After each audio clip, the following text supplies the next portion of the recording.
Paris, 18e arrondissement, Château-Rouge. Une petite Afrique où l'on trouve des produits exotiques. Dans cette ruelle se trouve Koyaka Market, une boutique de produits typiquement ivoiriens. Arrivé en 1992 en France, Abi et son époux se lancent dans la commercialisation de vivriers avec 10 000 €, soit 6 560 000 francs CFA. L'idée est venue de mon mari et son ami Hubert, qui est un Français. Son objectif était au fait d'aider nos cultivateurs, nos parents qui sont là-bas.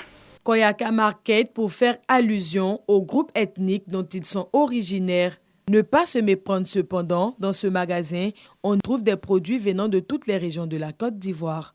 Atiéké de Dabou, igname de Bondoukou, maïs de Séguéla et même le traditionnel pur joie, le pois à lavement. J'ai des produits qui viennent de Kourougou et le placali qui vient du Beaunois. J'ai les graines pilées qui viennent de Divo.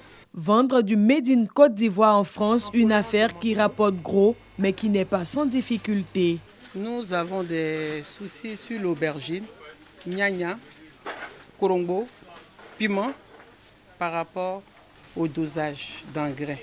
La France ne veut pas de ces produits parce qu'ils ne respectent pas les normes indiquées. On demande au ministère de la Culture de penser à nous par rapport à ça.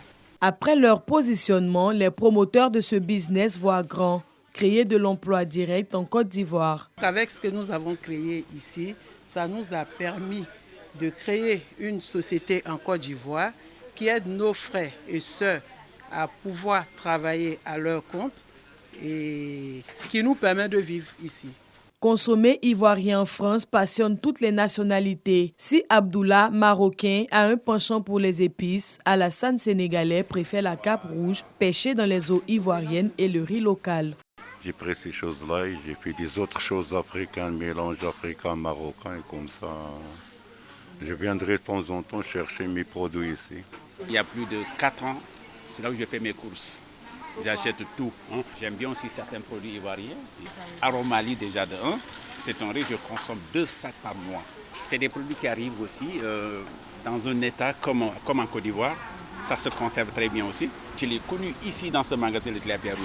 Et depuis que j'ai connu ce tilapia rouge, je ne prends plus de tilapia noir.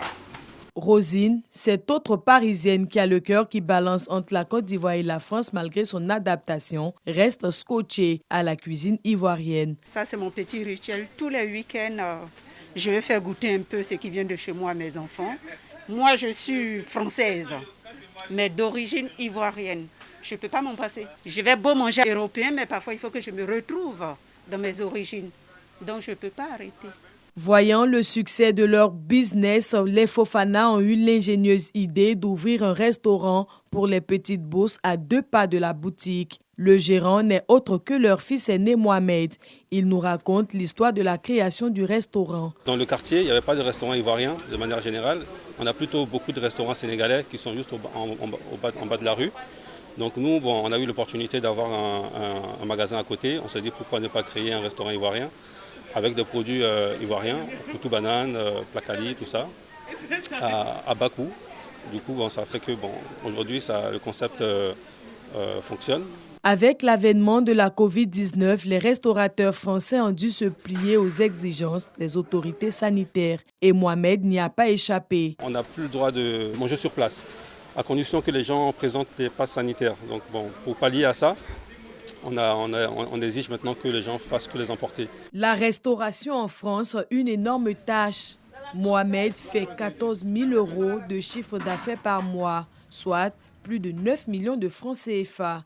Il ambitionne de restructurer son affaire. La demande elle est grande, donc l'idée c'est d'avoir un grand magasin, un grand restaurant, pour que les gens soient plus à l'aise et puis pour que on puisse satisfaire les clients convenablement. Certains quartiers de Paris, tels que Château-Rouge, vivent et vibrent au rythme de l'Afrique. En plus de Koyaka Market à Château-Rouge, d'autres enseignes existent. Il s'agit notamment de Dabou, de Grand Bassam ou encore Marché Gouraud qui nous ont refusé l'autorisation de filmer. Qu'il s'agisse de commerce de produits exotiques ou des restaurants, la Côte d'Ivoire est bien positionnée en France, notamment en région parisienne.